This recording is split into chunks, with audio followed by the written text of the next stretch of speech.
Previously on AgentPalmer.com, Len Deighton's Winter displays the full depth of his character arcs. Sports pages and aviation cards represent the needless stuff of a meandering generation. And while Chris is busy digging in the dirt, I'm still busy digging through the detritus of my own past. This is the Palmer Files, episode 46, with Shawn McBee, a graphic designer for television and film with credits like Stargirl, Preacher, Sleepy Hollow, The Resident, and many other titles. We talk about being in a position most people don't know exists, the whim of the industry, passion projects, hobbies, Batman, and so much more. Are you ready? Let's do the show.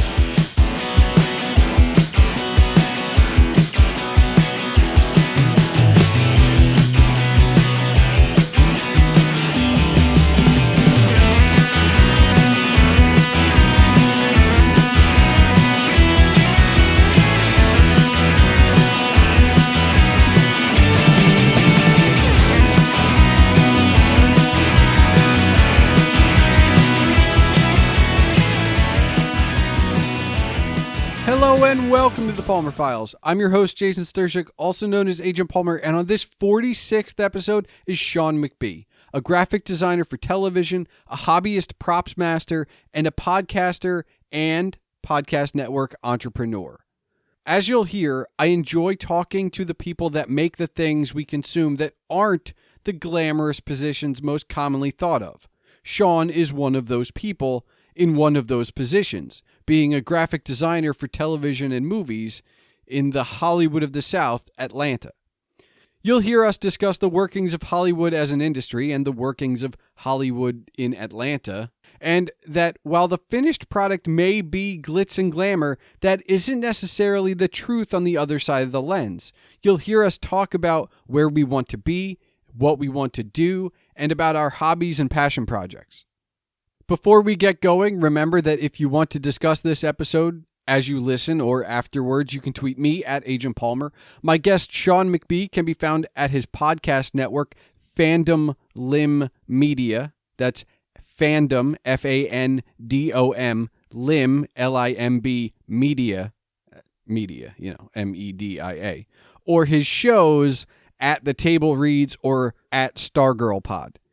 You could also see the network and his shows at tablereadspodcast.com, stargirlaftershow.com, or the full network at fandomlimb.com. Again, that's fandomlimb.com. And of course, a link to Shawn's IMDb page will be available in the show notes. My writings and rantings can be found on agentpalmer.com, and email can be sent to thepalmerfiles@gmail.com. So without further ado, get comfortable and let's press play.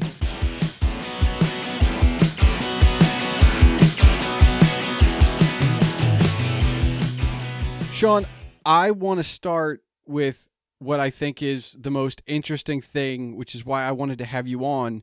You are in Hollywood. You know, you help make television, but you are the Hollywood of the South. Okay, the Hollywood of the South. But you are not a director, producer, or actor or cameraman, which means most people don't really know what it is that you actually do. Yeah, most people don't know my job exists. In fact, I didn't know my job existed before I got hired to do my job for the first time. And ignoring the fact that you fell into it, was being in movies something you wanted to do? Oh, yeah. E.T. came out when I was 3. And my mom took me to see it 4 times, and I remember it vividly. And I've just been obsessed with film ever since. I made films all through high school and beyond. You know, it's in my blood. So E.T. was the first, obviously. And I feel like, because personally, like, I wanted to be like an astronaut, and then or an aerospace engineer more specifically, but then I found out I wasn't good at math. So obviously that was not a place for me to go. That has killed so many career paths for me. The whole math thing, I math? just can't. But you have to use math in graphic design. As an artist, you have to use math. Pretty basic math, though. Not like trajectories. Okay, all right. I mean, if you move into visual effects, you'll have to start learning trajectories. And that's why I'm not doing that. So you basically get to make cool things for television, basically. And mundane things, yes. All sorts of things. But see, I don't. All right, so I want to say, when you make a faux Coke can, as an example, I don't see that as mundane. That's cool because it looks like a Coke, but it's not, and we know that. Like, they all say cola. Yeah, But I mean, that's I guess part of what you do, right? Yeah, absolutely. I guess it depends on, how we're gauging cool. Okay. Some things, I have to design something that is specifically not good looking because that's what the narrative needs. I don't. Okay, And- you're gonna have to.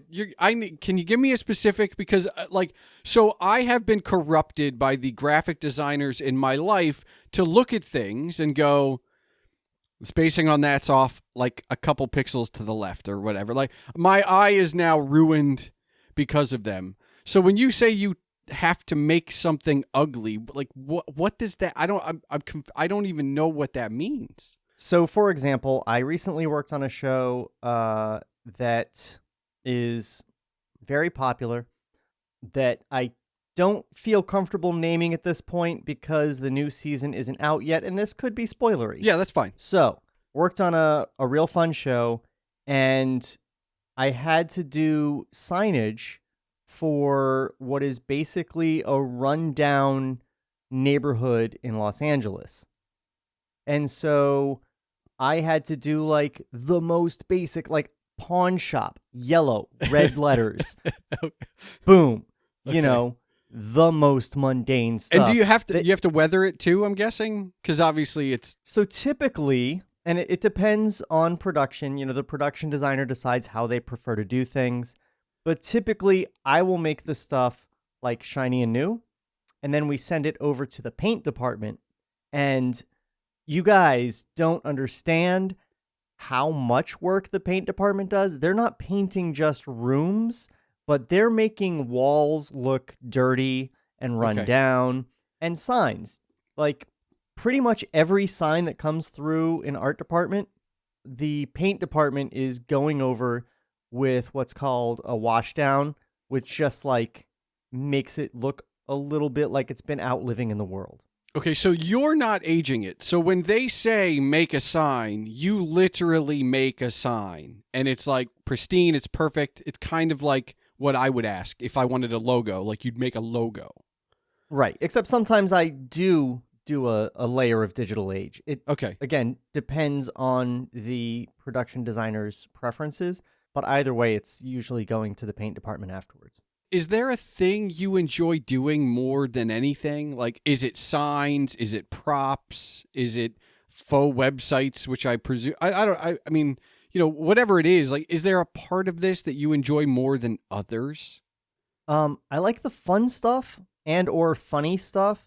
Not a particular thing, but there's so much stuff that I do, for example, that I know is never going to be seen because, a character has a bag of groceries.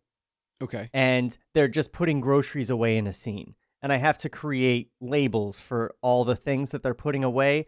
And I know damn well that we're never going to see any of that stuff, Or you it's might just see gonna be one, but there's a flash. cutaway from a conversation, me, then you, then me, then you. You're not going so- to see anything close up. Yeah. And so when I'm working on something that I know is going to be featured, then that's, real nice. For Powerpuff, for example, we had these huge murals that we did all over town. I designed murals, 50 feet wide, 5 feet high, that kind of stuff. And I had a lot of fun with them because they were like a fun thing to design. I love the murals that we have all over here in Atlanta. And I knew that there was a conversation that was going to happen right in front of one of them. So it's great when you know that something you're doing is going to be on camera. But if it's a 50-foot mural, you don't know where in the 50-foot mural the actors will be standing. Aha, but sometimes I do. And in this case, I definitely did. Oh, and well, But you're creating it so far in advance. Like, do they really? Obviously Hollywood. Everybody's got a different process. But do you sometimes know what the shots are going to be ahead of time? So here's the way it works: is we have scouts before we start shooting. Everyone's familiar with a location scout, I'm sure. Yes. Where you go out and that's where you find your location. But following that, we do a tech scout, which is members of the art department and the construction department and the director and several other departments. And they go out and the director looks at the spot that we've already picked and they say, okay, I want to shoot this here. We're going to shoot in that direction. We're never going to see that. And now directors are not always on top of that. Sometimes a director will say, okay, we're never going to see that over there. And then on the day, they're like, okay, let's shoot over there. But for the most part, they know what they want. They get in there. They say, okay, we want to shoot this stuff over here. And so then the people from the art department go and they have to take measurements of all the signs that we need to cover up. And for example, these murals, they showed where every wall that they wanted to cover was. They measured every one of those walls. They gave me the measurements. They said, this spot right here is where we're going to have this conversation. So make that the prettiest spot or whatever. Okay. So sometimes you know. Yeah. But were you trained in any way for this? Oh, 100% no. It's my favorite answer because I feel like we've. But you said this is what you want to do. So like you fell into your calling basically. Well, graphic design, I've always had the hobby of, not always, but for many years, I've collected movie props and movie prop replicas and made movie props and movie prop replicas. And it's the kind of hobby where you have to have a lot of sub skills. So okay. It involves, some sculpting, some 3D modeling, some electronics work sometimes, all kinds of different skills. And one of those is graphic design. I honed my skills as a graphic designer, recreating props from movies and TV shows that I liked. And that's how I gained this skill set. That and a past life making websites and things. Okay. Just working in Photoshop and or Illustrator has sort of always been part of a bunch of the stuff that I've done. So I learned it along the way and then, ended up getting a job doing it. And you've worked on a ton of shows, but is there a favorite era you like to? Because obviously every show you work for has a different feel, and some of them are in different eras. Is there an era you have found that you enjoy designing for more? Really, anything that's not contemporary is a lot of fun. As long as it's a decent amount back. I worked on a feature that took place in 2011, and 2011 is just a little bit too recent. It ends up being a pain. Okay. Because everything has to be just slightly old, but not really old enough to be interesting. But you get back to the 80s or any time before the 80s, and then stuff gets fun. You get to play with different colors and different fonts. So really, anything from any time period from the 80s back is a lot of fun. All right, so you're a guy in your industry that has to pay attention to when things come back, right? Because if the 80s comes back, say next year, as an example, and you continue on this career path, at some point, something's going to be set in the past of next year, and you're going to be like, well, the 80s came back, so I can bust out some good fonts and some neon and get to work. Well, really, I think... And I was actually thinking about this pretty recently. Everything seems to be on a 20-year cycle. When I was in high school in the 90s, the 70s were having a big resurgence. Yeah. And then in the 2000s, the 80s had their big resurgence. But if you look at the 90s have come back now. in a big way. And so you always have this like contemporary stuff coexisting with whatever thing from 20 years ago has come back. But then when you make a movie or a TV show that takes place in that period later on, you're not accounting for what was back in style at that point. You're just focusing on the original stuff. Look at all the stuff coming out in the 90s now. You're not seeing people in bell bottoms like we really did in the 90s, but you're seeing the high top fades and the designs carved in the sides of people's heads. And I gotcha. Okay. The big bright colors and oversized jackets. I've also been watching a lot of Seinfeld, so the 90s are really on my mind. Now, you are in Atlanta. Yes. Which is the basically Hollywood of the South of late. I mean, in the last probably 2 decades, there's a TV show filming right at the end of my street right now. Nice. Were you always in Atlanta? No, I moved to Atlanta to start work in this industry. Okay. And where I was going to move here anyway. Okay.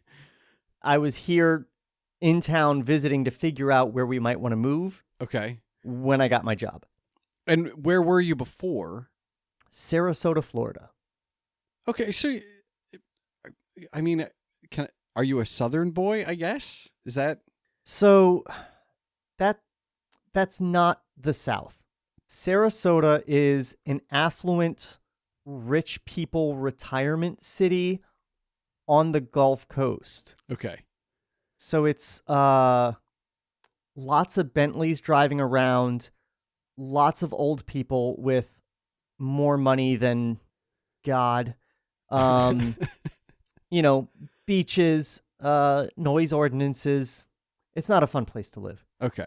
For young people. I'm sure if you're old, it's great. Well, I mean, there's enough other retirement communities too. You don't need to just go to Sarasota for that. Yeah, it's not like Boca or anything like that. It's pretty specifically for rich people. Okay. I remember right before the big financial collapse of 2008, there was a news headline that said that 1 in 10 people in that city was a millionaire. Yeah. Okay. I mean, per capita, that's pretty fantastic for and the area. When you're like me, making $12.50 an hour as I was at the time, it's not an easy city to live in. No, I would imagine that. Yeah, the cost of living there has got to. So when you moved to Atlanta, the cost of living went. You're one of the few people in the world that moved to the big city, and the cost of living went down. Yeah, that's definitely accurate. Also, my income went up like 5-fold. Okay. Overnight. It was pretty great. So when you get the opportunity to move into this industry, are you nervous at all? I mean, obviously you had kind of toyed around in that kind of arena, but like as a career, you're looking at something very different. Now people are going to pay you for this. It was mostly exciting. Okay. Especially in the beginning, because I came to Atlanta at a point where film was growing a lot faster than the talent pool. Okay. And so there were just jobs aplenty. My first year plus, I wasn't unemployed for more than like 6 days because it was just one job straight into the next. After a while, you get to a point where you got some time between jobs. So are you very much like an actor in that regard where, if you're lucky enough to get onto like a television series, then and it gets picked up again, you can hopefully maintain your position through every time it gets picked up. But if not, you go from movie or you go from show that ended to maybe another show that hopefully will continue or whatnot, and you're just kind of at the whim of the industry. Yeah, exactly. Okay. Actors have a better chance of coming back for the following season of a television show. So you're not necessarily guaranteed like if you're a main cast member, obviously you're, unless they kill you off, you're coming back for season 2. As a graphic designer, you're not guaranteed that? No, because for a few different reasons. All sorts of different turnover sort of happens. So a show might have the person that hires me is the production designer. So if the production designer doesn't come back for the next season, Okay. then there's not much chance that the next production designer is going to hire me because they might have someone they like to work with, you know? Or maybe the time between seasons is too long for me to wait for that to start up. And so I have to take another job. And then when that starts up, I'm just not available. Okay. It's like that. So it's not. I like talking to people behind the scenes because I feel like to people that aren't nerds and geeks that, you know, watch the DVD commentaries and pause to look at certain things on the screen, Hollywood is Hollywood. You know, if you're in TV, wow, you're in TV, you've made it. Or like if you've made a feature film, like you've made it. Even if you're just the guy getting coffee, you know, hey, I worked on X. Wow, you've made it. And I'm always astounded that that's not the case. And yet still you're part of a team that creates something amazing. Oh yeah. I mean, it's really nice getting to work on things that are cool. Not everything I worked on is cool. I was unable to even watch some of the things I've worked on. Some of the things I've worked on, the Fox show Star, for example, with Queen Latifah. Okay. I worked on season 2 of that. I would read the scripts and just be like, I don't want any of these characters to succeed or be happy because I hate them and they're all miserable people. I couldn't even start to care about the characters, so I couldn't care about the show. A lot of people love it though, so I'm glad that they love it. I couldn't get behind it, but something like Stargirl, that's just the greatest. Working on a superhero show, man. But I mean, you've done other superhero shows though. Stargirl's my first like real proper superhero show. Okay. I did some work on Preacher, seasons 1 through 3. Not a superhero show, but a comic book. Comic book show, yeah. Okay. Basically genre stuff. When I can get on that, that's what I super love. Sleepy Hollow is not the greatest show, but it was a lot of fun to work on because of this kind of stuff I got to make. Okay. Is that part of, I mean, obviously if you need work, you take the work. Like you take the Right. job that's available. But if you get the choice, are those, I guess Preacher falls into that category. Are those science fiction / fantasy or, you know, slightly altered reality things better because, you know, as a graphic designer, there's a chance you'll be making some pretty wacky shit. Well, yeah, there's that. But there's also just that it's like subject matter that I personally enjoy. Okay. So despite the fun stuff that I would get to make and design, it's just a cooler environment for me to be in, and I get to enjoy my days more. I mean, it is still work though, right? Like you are still, I mean, if I asked you to build a logo, it's no different than if you build a logo for your, you know, when you're working on a show, like you still have to sit down and design it. Like that process is still the same. Absolutely. And do you do side hustle stuff? Usually just like work for other shows. Like sometimes a prop department will have just a heavy load of graphics that the show's graphic designer can't handle in addition to the rest of their load. And so I've got a few prop masters that'll reach out to me and say, hey, can you do this thing for me and throw me some side money? I don't like to work outside the industry very often because the great thing about being a graphic designer in film versus being a graphic designer in the normal world is that I'm working with creative people who know how to communicate what they want and who are professionally creative versus a civilian, I guess, client who gives you vague, stupid things and then wants you to do something that is clearly going to make it terrible that you don't want to put your name on it. Now, that kind of thing. Now, are these things you know from experience? Like, you have experience with this, or is this just things you've heard from others? Because I've talked to graphic designers, and what you are saying is 100% true. Yes, of course it's 100% true. It is the reality. Yeah.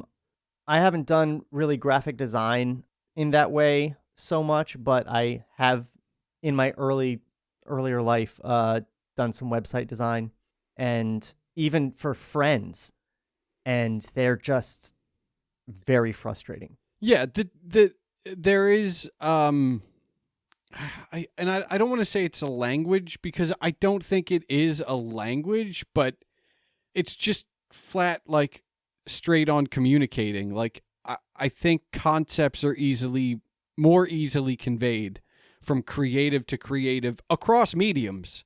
Like you could talk to a filmmaker or a cartoonist and still get a better idea of what they're looking for than an accountant who's going to be like, just make it green. Yeah, or I don't know. Can you make the font more fun?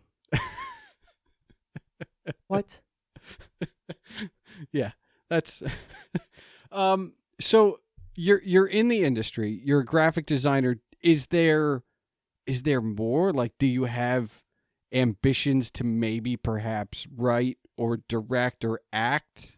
I am toying currently with a pitch for a show that probably would never go anywhere.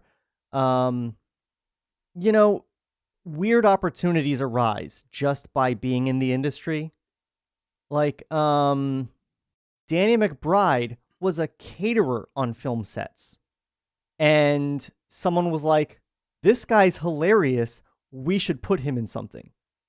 So I mean, I guess what's an opportunity you want to like would you take anything? Like, you enjoy the industry that much?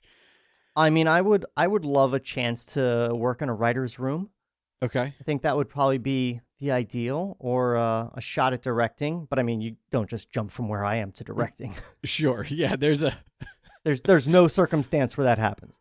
Well, you could win the lottery, and then absolutely you can direct whatever you want. Right. I think if you have enough money, I think they let you direct. But there are certain things where certain skill sets start to get noticed outside of your core skill set.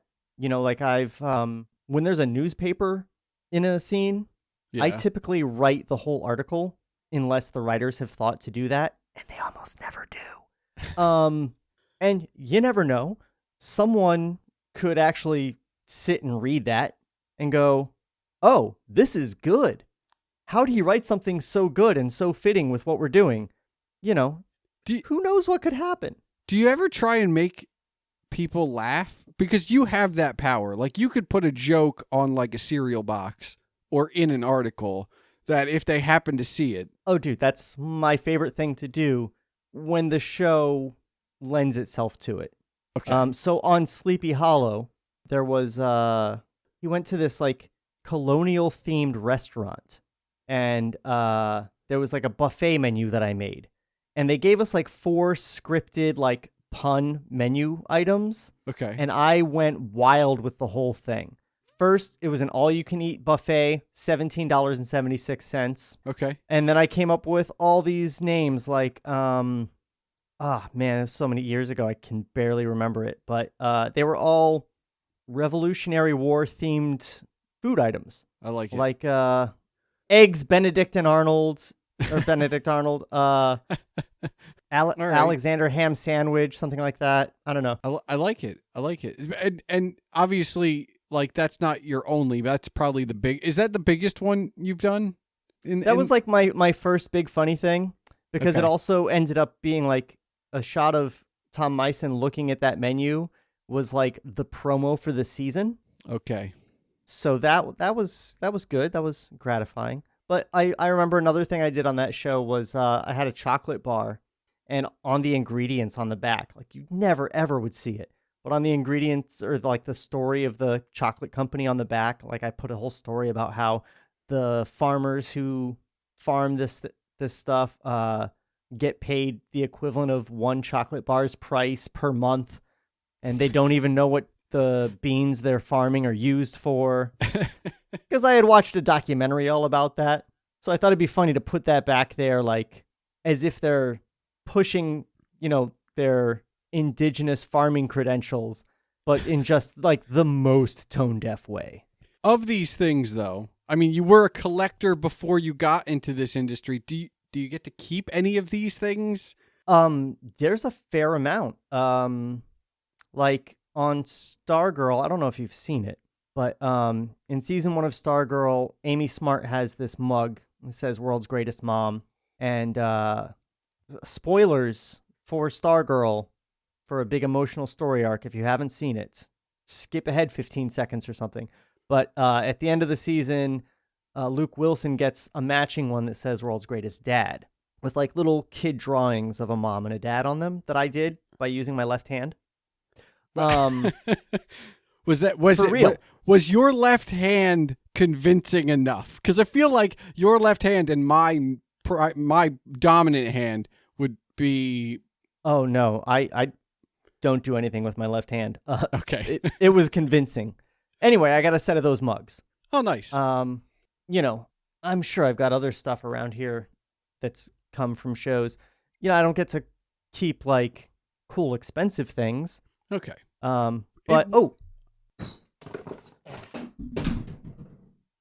So I made 1800s British money for a show. Okay. And I just made some extra ones for myself, just a set of them. And they're, they have to be fictionalized so that we can't pass them off as real money. Sure. Real antique money. But I made these 100% myself. Aged them, threw them in the dryer to get the real nice. So I kept a set of those. I keep stuff sometimes. Okay. You need mementos. You had a collection beforehand as well. So like of the collection and the things you did personally, like what's one of your favorites? So I did a recreation of the maze from Westworld. Okay. From season 1 of Westworld that I'm very proud of. I have not seen one better. If I'm speaking honestly and tooting my own horn, I know that sounds pretentious, but I haven't. The thing that got me into the industry was a record from the show Constantine. On the show, there's a blues singer playing. He had sold it. They sort of combined two myths that blues singer sells his soul to the devil for great talent, and a recording of the devil drives people crazy. Yeah. So he's cutting a record when the devil comes to collect his soul from the deal he had made. And so you get this song playing, and then you hear, huh? What? And then like all the demon sounds and his head explodes or whatever. And so I mixed all that audio down and I had it pressed onto a record, and I recreated the record sleeve, which is like a 1930s design. And it's really cool. Doing that is literally what got me in the industry. So I've made models when I was a kid, and I don't know if I've ever thought like, hey, that's cool, I'll make it. Like there's I have to applaud you, because like that's like another level of fandom that I just or ingenuity, I guess, that I just don't have. So here's what it is for me. And it's different for different people. It's a whole like legitimate, widespread hobby group. Some people like to have, super authentic screen used things. I find they tend to be a little lacking. I mean, you see a screen used prop in the movie, it looks great. You see the real thing and it's like foam and kind of falling apart because it's not meant for a hero shot. Okay. For me, though, I like to feel like I have pulled something out of that universe into our universe as a memento. Okay. So, whereas, something that on set may have been made out of plastic and painted to look like metal, like I want that to be metal, dude. You want some heft when you hold it in your hand, kind of a deal. Yeah, going back to Stargirl again, the character Hourman has this hourglass that gives him his powers. And on the show, made out of plastic. But I actually made one out of solid brass myself from scratch. it's probably, of the things that I've made, my very favorite thing. Wow. Because it's solid brass and it's like hefty and it's exact to the one on the show because I took a whole bunch of photos of it on my last day on season 1. Nice. And so do you, I don't know, like you've reached the pinnacle. I'll say that, like, like what's next? I mean, obviously you said you wanted to maybe stay in the industry and direct or do other things, but like from here, you can go almost anywhere, I think. I mean, I'm really happy to stay where I am. Like, if another opportunity arose to do something like work in a writer's room, I would absolutely jump at it. But I'm in like a real sweet spot right now because my job has probably the most healthy work-life balance in the film industry. So even an actor, like, they've got 16-hour days sometimes. Yeah. And their days move throughout the week. So they may be going in at 6 a.m. on Monday morning, but then they're starting work at 8 p.m. on Friday. So, like, just their whole thing gets messed up. Do you actually work a 9 to 5 then? I work in 8 to 6. I mean, it's close enough. I work 10-hour days.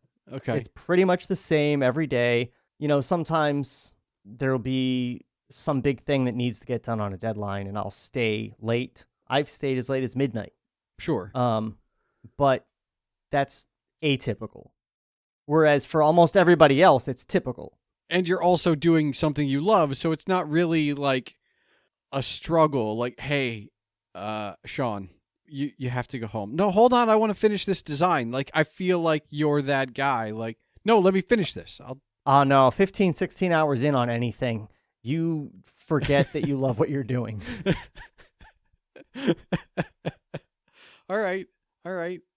I'll buy that. I mean, I've been out of work for quite a while, unfortunately, but you know, I've been doing nothing but passion projects in this time, right? So for me, a 16-hour day is still something I absolutely love, but I don't really have many of them.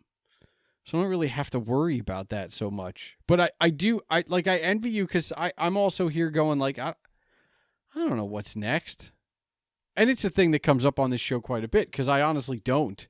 And you fell into where you ended up. And I feel like I will too. I feel like everybody kind of eventually ends up where you're supposed to be. It's a bit hokey to say, and I've said it before, and I still feel weird saying it, but I believe it because of this show. I've talked to writers and people like you who are behind the scenes, like sound design, visual design, and you know, teachers, and everybody seems to be where they belong. Like, nobody seems out of place. I mean, as long as you keep doing the things that you like, even if it's not what you're doing for a living. Yeah. You know, just keep pushing at that and you keep making, you know, connections in relation to that. You're really upping your chances of something happening properly. Yeah, and it leads me to, you also have passion projects. Like, you aren't just going to work and coming home and enjoying movies. Like, you have podcasts as a hobby. Yeah, I'm not working right now, but I still wake up at 7 a.m. and was working on building a website for a new podcast network I'm launching right up until the moment that I got on this call with you. Okay, hold on. We're gonna go back for a second. How many podcasts do you have? I have 2 podcasts. Okay, and obviously it started with one, I'm guessing. Yes. And then it spawned into another. Where do you make the jump to, I want to do a network?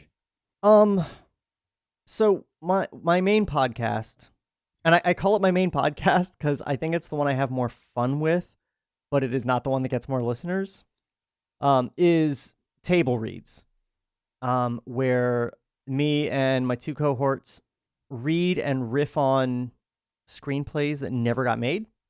And it's all cold reads. We don't know what we're reading beforehand. So it's just like our genuine reactions as we read it. We do all the voices, How embarrassed will you be if somebody digs out one of those for to really shoot it down the road?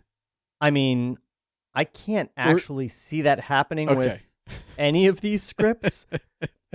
They're usually things that were abandoned for like other versions, or like Beetlejuice Goes Hawaiian. Nobody's gonna make that. Okay. But it wouldn't be embarrassing. It would be great.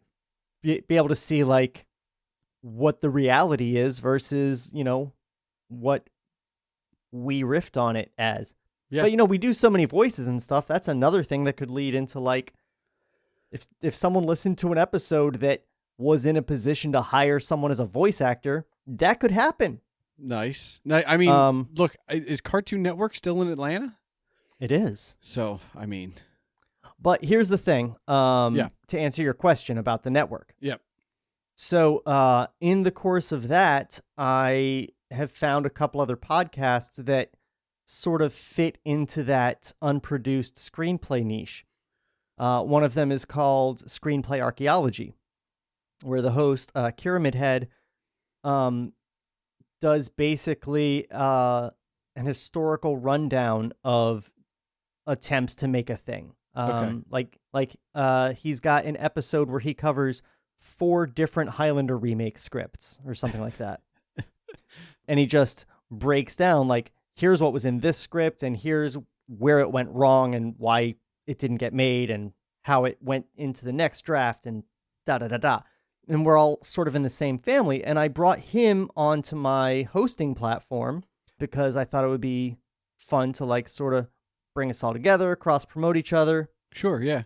And it's gotten to the point now where we need to upgrade to the most premium package on the host. Okay. To be able to do everything we want to do. And I thought, well, the cost of that would be much more palatable if we could split it amongst more people. Sure, yeah. So I'm looking at getting a bunch of shows on where everyone will pay a very minimal fee, $10 a month, but they'll get services and access to features that would cost them $130 a month if they were doing it on their own. Plus, you get the benefit of network cross promotion and marketing in general. I get exactly. it. I'm adrift in a sea by myself just because I can't make any decisions. And at the moment, there are no podcast networks that are clamoring for another conversation podcast, which is fine. And I'm not going to stop doing this. But no, I completely get the value of the podcast network. But I do have to go back. Where do you get you or them, I guess? Where do the scripts come from? So the host of Screenplay Archaeology gets access to a lot of his screenplays because he's part of some like screenplay swapping group that goes back to like Usenet days or something like that. Wow. Just people that have like been passing these things around for forever as a hobby. Like that's its whole own hobby.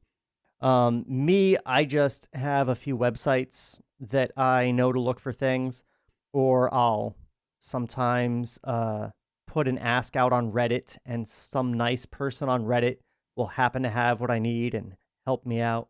Or, on occasion, I will put my feelers out through the film community with some people I know from work. Okay. And be able to get my hands on something. All right. I've never, I don't know if I have any experience. I think I have one published book, which has the scripts to 2 Marx Brothers movies in it. And I've tried to read it. I just, I can't. Like, I took a screenwriting class. I've written a screenplay. I can't read them. I don't know why. I've heard your show and I mean obviously you guys are riffing and it's part of a bigger thing. I've just had a problem. I'm a reader, but I don't know the format of the screenplay just turns me off somehow. I mean, I can get that. I'm sort of the same way with stage plays. Okay. I can't read it very well. Reading Shakespeare never really worked for me, though. I mean, I'll watch the hell out of a movie or a play about Shakespeare. Yeah. So I get that. But Yeah. they've always worked for me. I mean, I've been reading scripts since the 90s. I think the first was probably Pulp Fiction. You know, I was in 9th grade when Pulp Fiction came out, and then the script book came out, and, you know, me and my friends, like, Tarantino was our god in high school. So we consumed everything voraciously. And we discovered a site called Drew's Scriptorama in, I don't know, 96, 97. And it still exists today, and it has so many scripts on it. And that was where I found my first unpublished script, which was the Kevin Smith Superman movie. Okay. So I read that in the 90s. And I read Dogma before it came out. Oh, wow. Okay. As a fan of the industry and someone in the industry, I'd be remiss if I didn't ask you about every streaming service in the world, in that, like, is there ever going to be a thing where there's too much Content out there? No, I mean, right now I think there's too much content. I mean, no one will ever be able to watch all of the content. But as far as like all of the platforms go, there will be another platform or 2 or 3 before it gets, you know, really cramped. But like, there will be another 2 or 3 platforms before we're done with this conversation. I mean, it just means more work for you, I guess, right? Like they all need original content. They can't just keep running on syndication and passing shows and movies back and forth. I mean, yeah, and as long as there's comic books to adapt, they'll keep doing it. That's more content that they can call original. The Boys, Amazon original. Yeah. AMC's Preacher. What? What's the one that just came out? Jupiter's Legacy. Yeah. I haven't watched it yet, but I saw that one came out. That's fair. The first episode's a little rough because it's so much exposition that they're trying to make not seem like exposition, but it is not conversational. Guys, just have an exposition dump and get it over with. But it gets better after that. So I had this conversation with someone about how do you feel about conversation dumps or info dumps? And I feel like if it's necessary, just do it and get it over with. Like you don't need to stretch something out if you don't have to.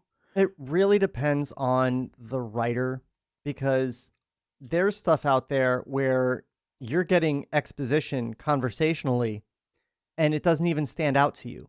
It's just conversation, and it's planting seeds in the back of your head so that you know what these people think. But that was not the case in the first episode of this particular show.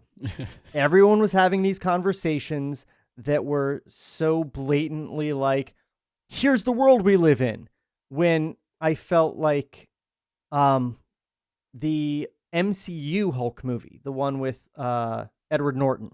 Yes. Because there had just been a Hulk movie a few years prior, they didn't do the whole origin thing. They just did a super condensed, like 2-minute, super fast origin recap. And it was amazing. The movie was not great, but as far as like conveying some information to you, like this dude got gamma rayed, turns into a monster, now he's on the run. Go. Loved it.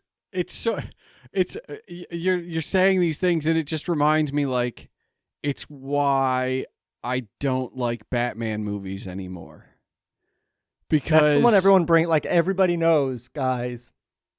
But yeah, I watched the original, the 1989 Tim Burton Batman recently, and it did a really great How's thing. it hold up? Not great. Really? I haven't seen it in a very long time, so I don't know. I mean, that's why I'm asking. Like, so that movie changed my life. The status of my life right now, yeah, tilts on the axis of having seen that movie when I was 10. Like, no joke, that is the flashpoint, if you will. that set my entire life on the course that it's on now. Now, were you reading comics before this movie? No. Oh, so this is that flashpoint as well. Right. Like Okay. after that, I went and picked up cigarette butts at an outside bar downtown for $2 a day as a 10-year-old and took that $2 half a block down the road to my local comic shop and bought whatever $2 Batman he had. And then he ran out of $2 Batmans, so Green Lantern number 3 had just come out. So I was like, well, get me number 1, and then get me number 2, and then get me number 3, and let's just keep this going. And like, this set me off on my course. And I never saw it in the theater, Batman, until they had the 30th anniversary that they put out in theaters for one night. And I went to that. You're damn right.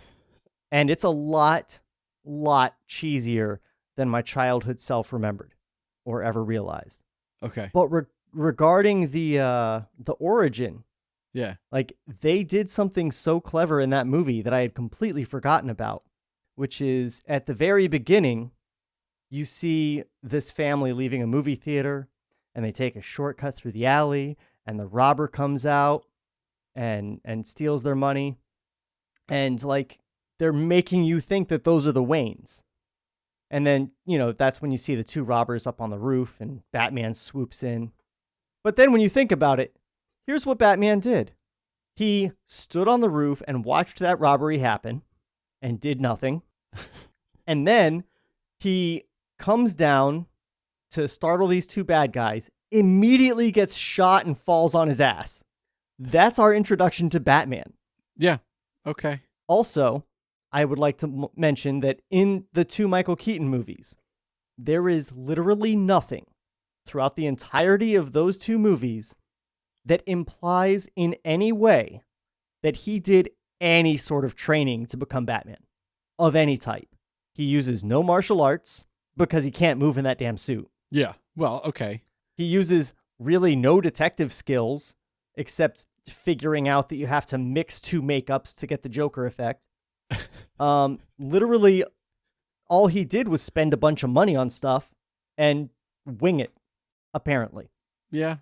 That's a thing that took me 30 years to realize that. I had to see it on this big screen before I was like, oh my God. There's no mention of him doing any training. There's definitely no evidence of it. Like, this is just a dude in a suit. I'm still gonna probably revisit it, but like, I don't know. I have a soft spot for some of those older movies, despite the fact that I know most of them don't hold up. Like I rewatch Real Genius way too often.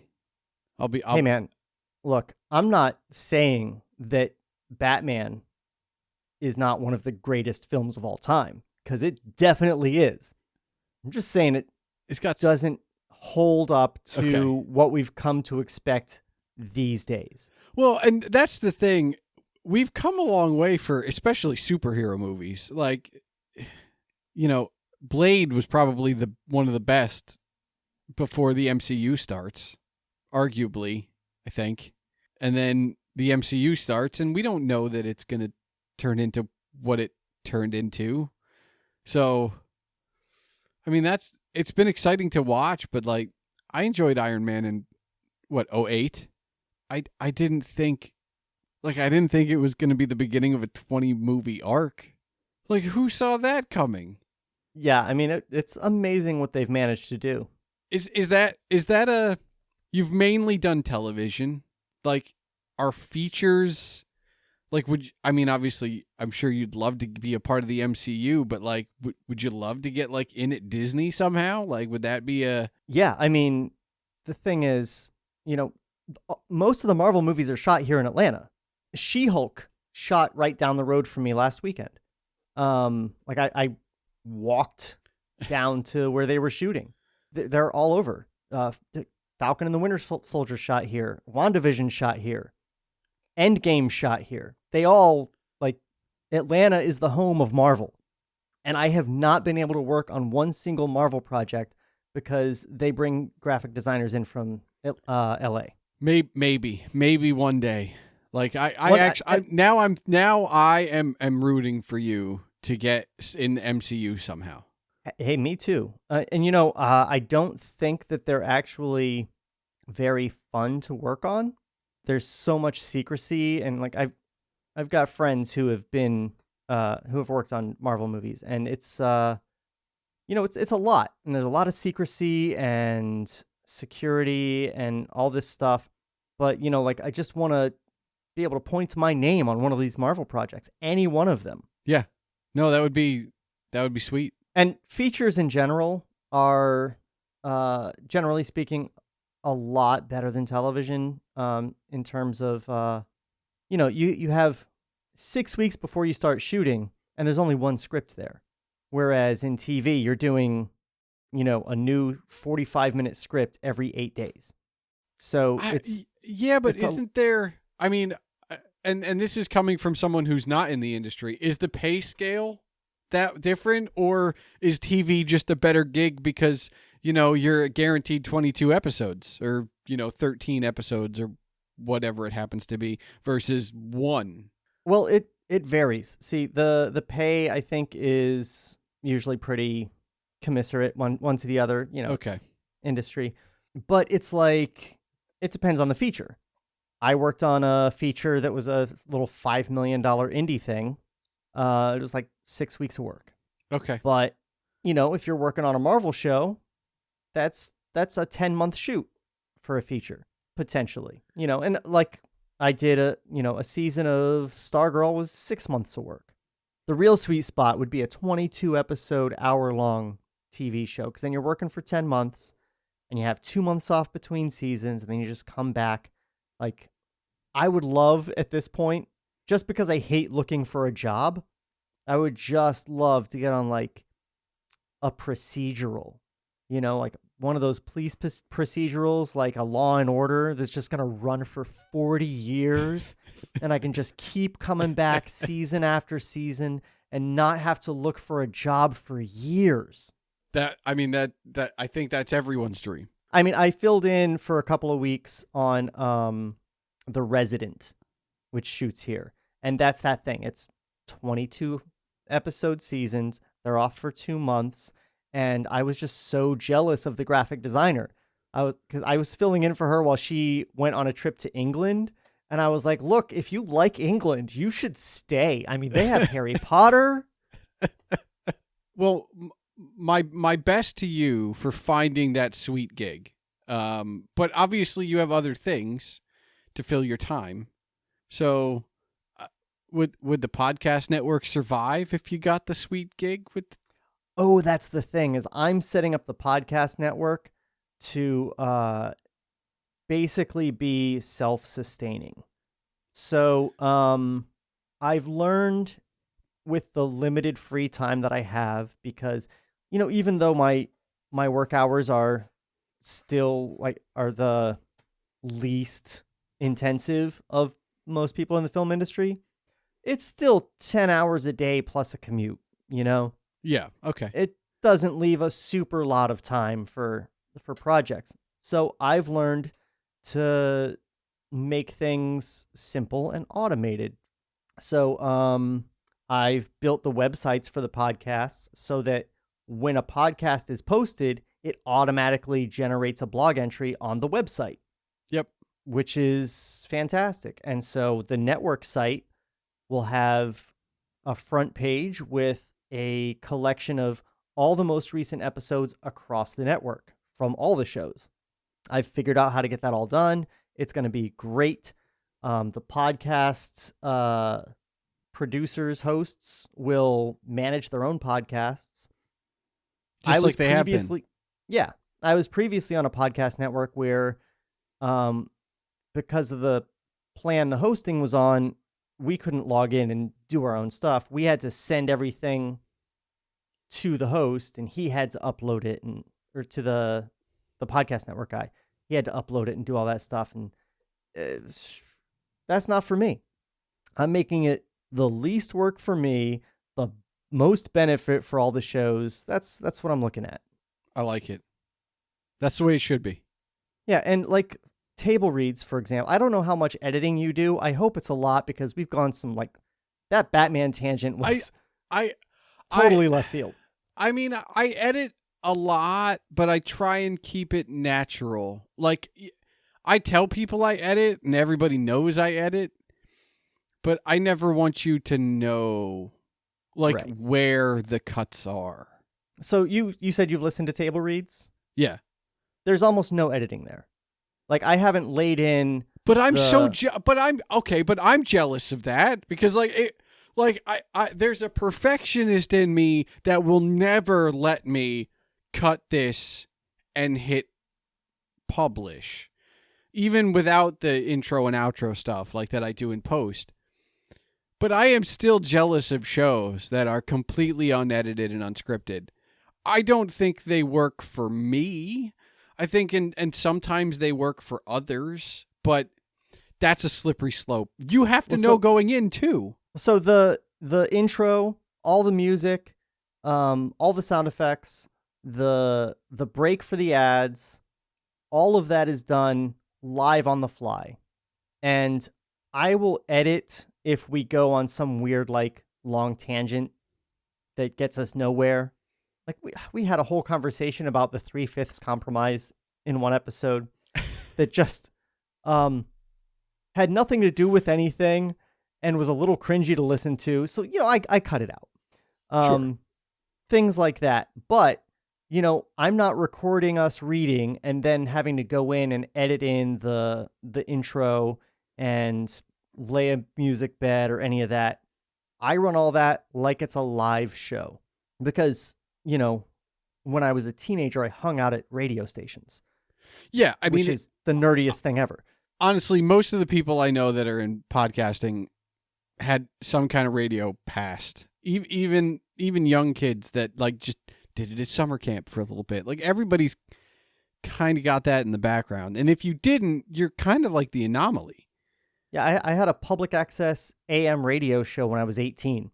It's like I was super into my best friend and I, when we were in high school, I would go on the weekends. I would spend the night at his house, and he had a whole like studio set up in his bedroom, and we would record a radio show and pretend it was going out over the air and just record it on a cassette tape.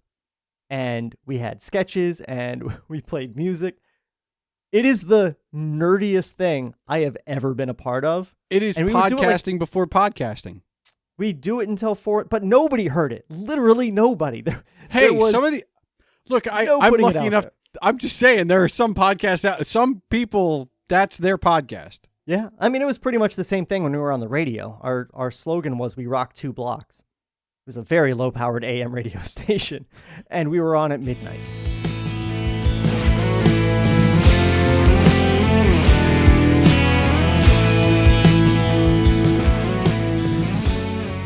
For me, 2 things emerge from the conversation you just heard. First, and perhaps most obvious, no one likes looking for a job. And job security may be the most under-discussed piece of the employment puzzle, with salary, benefits, location, and workload being more near the top of that list. For those in an industry like entertainment, whether you are a graphic designer like Shawn or an actor, director, or producer, your current project is only your job until it is over. For a movie, that prospect is commonly a one and done. And even if it is a franchise, you're not working until the next film starts. For television, as you heard Shawn describe, will it get picked up? Won't it? Will the person above you in the chain of command remain? And if so, will you? There are so many variables that job security is never a guarantee. For Hollywood, it comes as part of the industry. But for creatives and people that work from job to job, finishing one thing just means the start of the search for the next. And like the details of Shawn's job that often get overlooked for the special effects explosions, those little things still add up to make a great piece. It all counts. Now, my second thing is significant to all of the creators out there with at least 2 things going. You've published 2 books. You've created 2 podcasts. You have a podcast and a blog, or 2 blogs, or a Twitch stream, a YouTube channel. You have more than one creative outlet or pursuit, and you do them both. But your main one is not related to success. It is related to how much fun you have with it. And don't think for a moment that it's not all fun, because all passion projects are, but they are also work. And fun and work are at times interchangeable because we have fun working on our passion projects. And at other times, they aren't. I don't have a favorite podcast because I have just the one. But if I'm being completely honest, I do prefer the blog to be my main passion, despite the fact that measurably, I'm guessing the podcast could easily become more or at least as successful in much less time. I guess that's just the nature of enjoying 2 things or more. You always gravitate a little bit more towards one. Maybe, I guess. Who knows? Thanks for listening to the Palmer Files, episode 46. As a reminder, all links are available in the show notes. And now for the official business. The Palmer Files releases every 2 weeks on Tuesdays. If you're still listening, I encourage you to join the discussion. You can tweet me at Agent Palmer. You can find my guest, Shawn McBee, on his podcasts at The Table Reads or at Stargirl Pod, or on his podcast network at Fandom Limb Media. And this show you can find at The Palmer Files. You can also see the network, fandomlimb.com, or Shawn's shows, tablereadspodcast.com, stargirlaftershow.com, and of course my writings and rantings can be found on agentpalmer.com. Email can also be sent to this show, thepalmerfiles@gmail.com.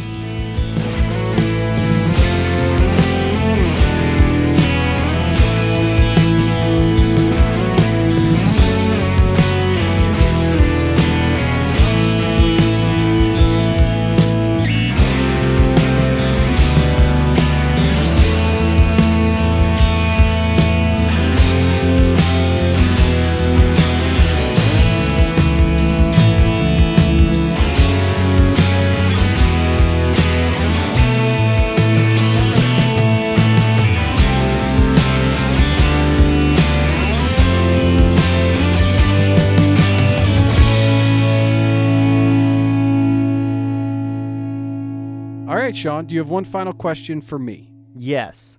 So you said that you've been unemployed for a while and you're waiting for that thing to appear that's going to be the perfect fit for you. In your mind, what is that thing? I still haven't figured it out yet, but I have narrowed it down. I am a content creator. I think that this podcast, my blog, these are things that have sustained me throughout my unemployment. So I feel like they're obviously worth, they're skill sets I have that are worth holding on to. But I spent 10 years at one point working for a nonprofit, and the idea of going back and just doing work for a mission as opposed to for a profit seems very appealing to me. But nonprofits are disappearing left and right.